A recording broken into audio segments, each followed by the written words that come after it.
New Thought Media Network. We are a global broadcast network of positive music, media, and entertainment, inspiring humanity's evolution along the journey of enlightenment and creating a world of love, peace, empowerment, and prosperity for all. New Thought Media Network. Positively inspiring.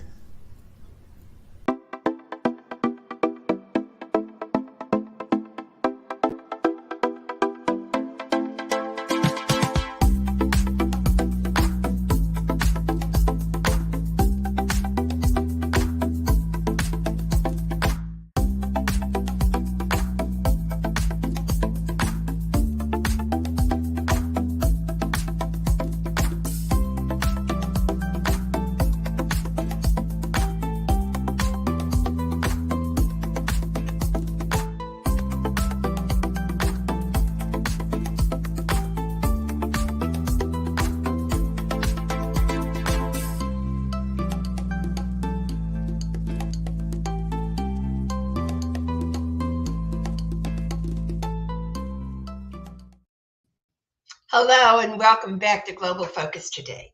I am your host, Reverend Dr. Sharri Johnson, and our guest today is not my average run-of-the-mill guest. And I'm going to explain why before I explain who. Most of my guests are what are known as focus ministers. And a focus minister is a minister who does not have a brick and mortar pulpit in a congregation. And people say, why do we need that? And we need that because spirituality is like everything else in the universe. It is constantly evolving, expanding, developing, and changing. And what that means in practical terms is that there are as many valid spiritual paths on this planet as there are people on this planet. And in order to be able to support those people in their spiritual growth, focus ministry is born. And our guest today is Reverend Paul Hoyt. He is a pulpit minister from New Jersey. And he's the only pulpit minister who's ever been on my program, because my program is for focus ministers. But he has discovered that he has one foot in the pulpit ministry world and one foot in the focus ministry world. And so he's here today to talk to us about ministering out in the world as a pulpit minister. Please help me welcome Reverend Paul Hoyt. Thank you for saying yes. Thank you for inviting me. I love you and just excited to be here. It's always great to see you, and I want to hear more about the ministering out in the world. That's what I always ask my guests, what do you want to talk about? And when you said ministering out in the world, I went, that's a pulpit. That's interesting. So tell us what's going on. So I'm not always talking every Sunday. They're helping help with the service and stuff, but I'm not always talking every Sunday. But I consider myself a pulpit minister. And I was just recently this past weekend, I went up to New York to see theater and just hang up. It was great. It was great. And hang out in the city. And wasn't planned, as a pulpit minister, we can talk till the cows come home. So talking to people is very easy for us, as you well know. So I was standing in line to get half-price tickets and struck up a conversation with these two women behind me. And we were there for an hour and a half. So we were talking, and closer to the end, one of the women had said that she had lost her husband very recently. And I said, I am so sorry. I said, I lost my wife 7.5 years ago, and it's a club that nobody wants to be in. And I said, don't let anybody tell you how to grieve. Grieve however you want to grieve and however long you grieve. Don't let people tell you how to do it. And I was talking to her about my perspective 7 years from her point, and was expressing that this is what happened for me. This is what's happened for me. And one of the things that I said to her, I said, your husband's always with you.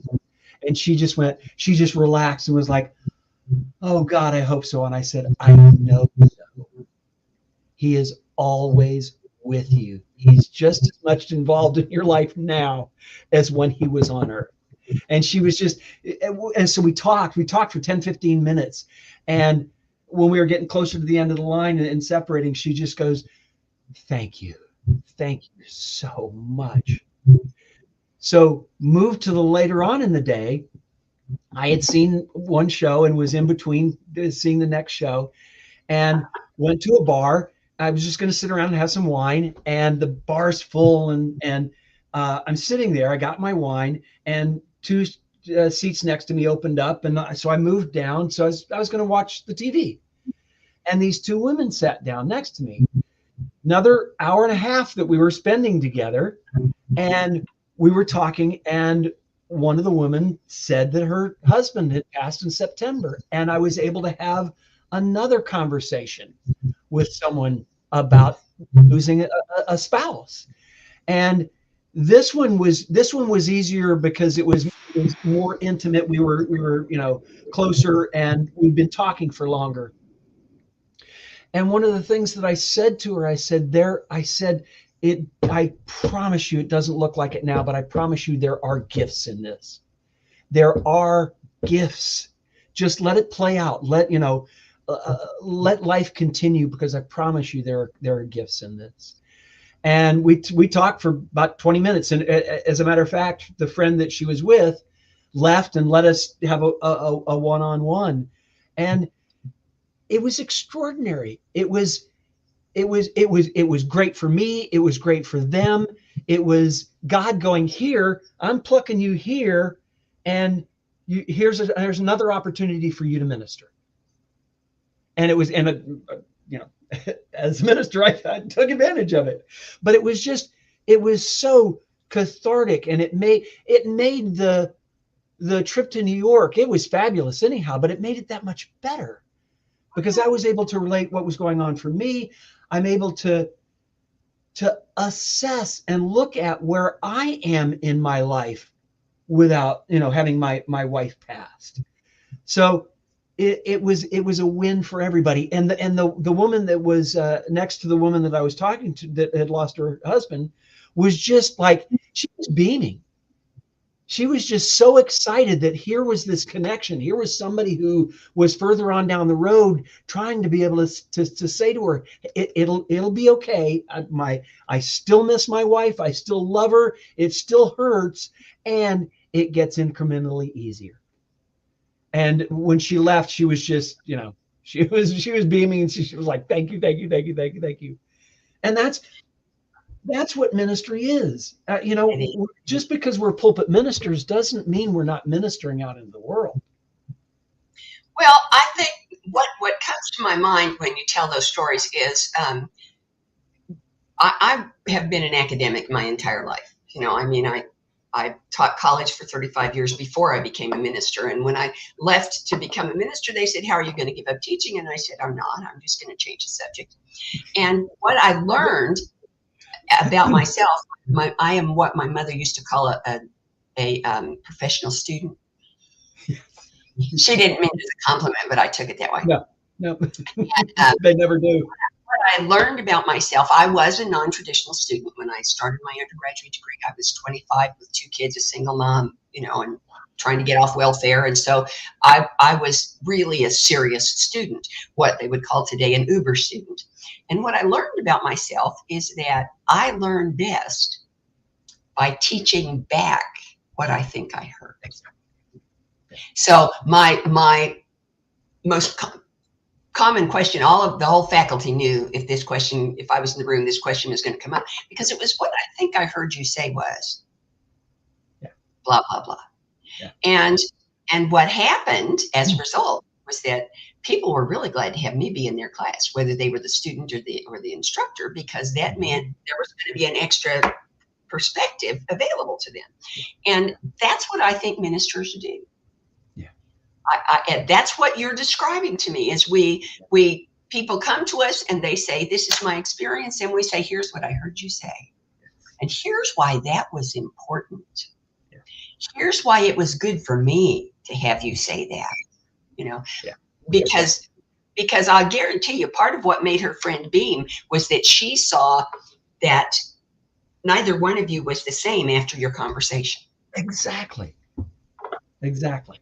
And so I'm thinking, you know, the next time you're on here, you might be a focus minister whose focus is on working with people who are grieving. You know, they might not be grieving the loss of a person. They might be grieving the loss of a position or the loss of a house or the loss of an animal. But grief is an extraordinarily unique thing with lots of things in common. Absolutely. You know, and I know that dichotomy sounds like a contradiction in terms, but it is not an oxymoron. Yeah. So that's what I see you doing. I see that coming down the road. And just so you know, this isn't the first time I've seen that. Thanks. I have seen you do that. I have seen myself have seen you do that. So I know that's there. So tell us what's happening at the Center for Conscious Living, since that's who you are, where your sign is. Yep. You can see it. We're in transition. We had a senior minister come in from California who had some tragedies in her life and decided that she needed to stay in California. So we've been trying to figure out what to do, all of us. And she came up with this one, and it was like, ding, the light bulb went off. We've got a practitioner and a minister who is there at the Center for Conscious Living, and Reverend Catherine talked to her about the possibility of her moving into the position as senior minister. And she had never seen herself as senior minister, much of a pulpit minister, and it was like, and I've known Christina for 20 some odd years. We went through practitioner training together. We went through ministerial training together. And when Reverend Catherine said it, it was like, I can get on board with that. I can absolutely get on board with that. So we're in transition right now because Christina wants to get more training and more to feel more comfortable about the position, about being in the position. Training wheels. Yeah, exactly. Yeah. So she and Reverend Catherine are working together, and Marlene and I are supporting her also because Reverend Catherine now is out in California. So the three of us are doing the services. So it's I call it the Trinity. The three of us are, we're putting this service together and actually performing the service. We have different positions within the service, and so it's wonderful. It's frustrating at times. It's wanting to be further on down the road, and then you add in wanting to grow the congregation. So we're just there's a lot going on, and I took on I took on the position of volunteer coordinator. We've got somebody who wants to do it. Oh yeah. We did something. We had a wonderful woman in our congregation, Supriya, who wanted to bring the congregation together and not only to help with volunteering, but to bring the congregation together to be together, to as a community. Wanted to strengthen the community, and part of that outreach of that has been we've gotten more people excited about volunteering.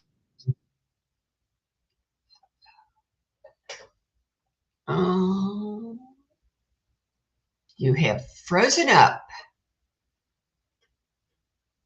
Oh, golly, I hope you're going to unfreeze pretty quick. And I'm not sure what to do about it. Let's just give him a second or two and see if he'll unfreeze.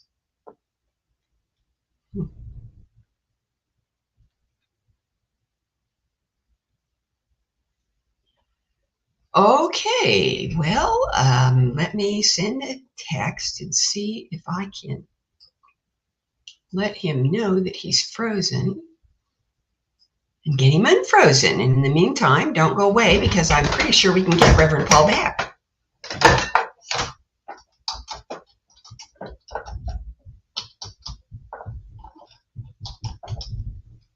Okay, he popped out. He'll pop back in, and then we'll be able to go on. I hope. In the meantime, I'm going to tell you a little more about Reverend Paul. He is the associate minister at the Center for Conscious Living, and he declared at the end of his ministry classes that he wanted to bring the teachings of Ernest Holmes and New Thought in general to as much of the world as he could.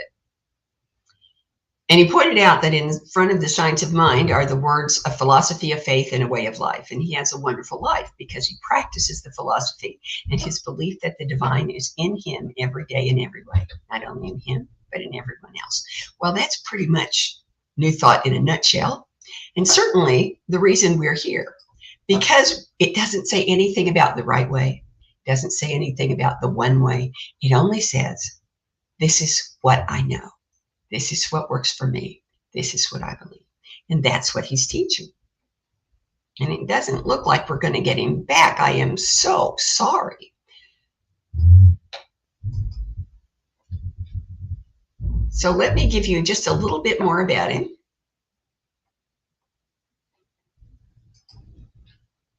And see if he'll pop back in.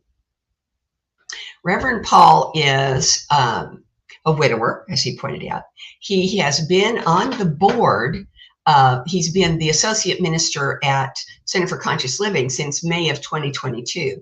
He's been on the board of Anton, which is the affiliated New Thought Network, and how I met him was because he's on that board and he serves on the committee with me that sets up the retreats every year. And he's been serving on the board since 2022 as well, October of 2022. He is the kindest, gentlest, most loving person I have ever met. He will listen to you until you are done talking.